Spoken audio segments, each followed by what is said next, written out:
প্রতিদিন করার মতো কিছু ছোট ছোট আমলে সালে শিখিয়ে দিবেন।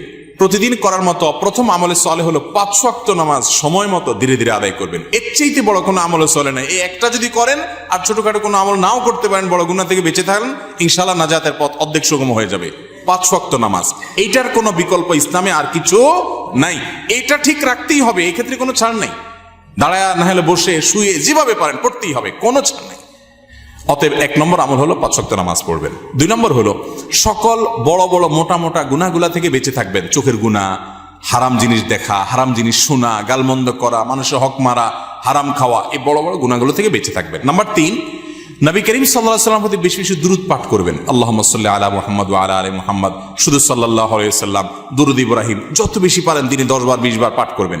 নাম্বার 4, ইস্তিগফার বেশি বেশি করবেন। আস্তাগফিরুল্লাহ ওয়া আতুবু ইলাইহি, আস্তাগফিরুল্লাহ ওয়া আতুবু ইলাইহি, আস্তাগফিরুল্লাহ আল্লাযী লা ইলাহা ইল্লা হুয়াল হাইয়ুল কাইয়্যুম, এরকম ইস্তিগফার করবেন। নাম্বার 5, যেই কোনো কাজ করবেন, এই কাজগুলোর পাশাপাশি কোরআনে কারীমের তেলাওয়াত প্রতিদিন একটু একটু করে করবেন। বিশেষ করে সূরা ইখলাস, কুল হুয়াল্লাহ সূরা একবার পড়লে 3 ভাগের কোরআন 3 ভাগের 1 ভাগ পড়ার সমান সওয়াব হয়। অতএব আপনি চাইলে কয়েক মিনিটের ভিতরে পুরো 1 খতম কোরআনের সওয়াব পেতে পারেন। বিশেষ সূরা ইখলাস পাঠ করবেন। 6 নম্বর হলো যত জিকির আছে কোরআন হাদিসে বর্ণিত, এই জিকিরগুলো বেশি বেশি করে পাঠ করবেন। যেমন সুবহানাল্লাহ ওয়া বিহামদিহি সুবহানাল্লাহিল আযীম, তারপর লা হাওলা ওয়ালা কুওয়াতা ইল্লা বিল্লাহ, এটাকে জান্নাতের ভান্ডার বলা হয়েছে। যত জিকির আছে এর মধ্যে একটা জিকির আছে ইয়া জাল জালালি ওয়াল ইকরাম, বেশি বেশি করে। তাহলে ইয়া জাল জালালি ওয়াল ইকরাম, সুবহানাল্লাহ ওয়া বিহামদিহি সুবহানাল্লাহিল আযীম এবং লা হাওলা ওয়ালা কুওয়াতা ইল্লা বিল্লাহ, স্পেশালি এই 3টা বেশি বেশি জিকির পাঠ করবেন। কোন মুসলমানকে জাহান্নামে দেওয়ার পর কখনো কি তাকে জান্নাতে দেওয়া হবে? খুব গুরুত্বপূর্ণ একটা প্রশ্ন। একটু আগে যে গোষ্ঠীর কথা বলছিলাম, যারা আমাদের নবীজির হাদিসকে অস্বীকার করে, তারা শুধু কোরআন দিয়ে চলতে চায়। শুধু কোরআনে এত ইনিশিয়েট দেওয়া আছে যে এটা দিয়ে সে চলতে পারবে না।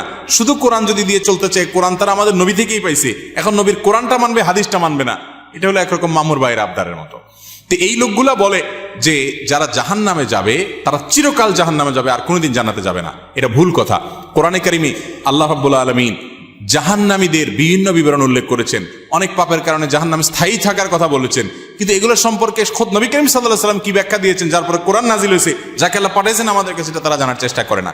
বুখারী সহ বিভিন্ন হাদিসের কিতাবে বর্ণিত হয়েছে সন্দেহাতীত ভাবে যে নবী করিম সাল্লাল্লাহু আলাইহি ওয়াসাল্লাম জাহান্নাম থেকে সর্বশেষ উদ্ধার হওয়া ব্যক্তি কিভাবে উদ্ধার করা হবে সে বিবরণ দিয়েছেন, যে তাকে জাহান্নাম থেকে উঠানো হবে, জান্নাতের কাছে আনা হবে, সে চাইবে আমাকে কাছে নিলেই হবে, ভিতরে নেওয়া লাগবে না, এবারে সে ভিতরে যেতে চায়, বিস্তারিত বিবরণ আছে। এখান থেকে বোঝা যায় যার অন্তরে ঈমান আছে সে যত অপরাধী করুক শাস্তি হবে হয়তোবা, কিন্তু একটা সময় তার অপরাধের শাস্তি মেয়াদ শেষ হলে আল্লাহ তাআলা তাকে জান্নাতে আনবেন ইনশাআল্লাহ।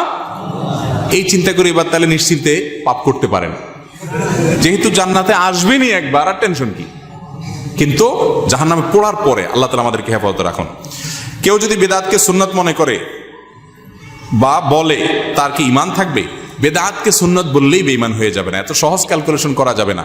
একটা আমলকে একজন বেদাত বলছে, আরেকজন বলছে না এটা, আপনি বলছেন বেদাত, আমি বলছি না বা দাঁত, এটা দাঁত আছে। কেউ দাঁত পাইছে, কেউ দাঁত পাই নাই, অর্থাৎ কেউ সুন্নত মনে করতেছে, কেউ বেদাত পাইছে। এটা নিয়ে ইজতিহাদ বা বুঝের মত পার্থক্য হতে পারে, এর কারণে কেউ কাফের বা মুসলমান হবে না। বেদাত জঘন্য খারাপ জিনিস, কিন্তু এই খারাপ জিনিস কোনটা, এটা বেদাত কিনা আদৌ, এটা নিয়ে সংজ্ঞা নিয়ে ওলামাদের মধ্যে মত পার্থক্য থাকতে পারে।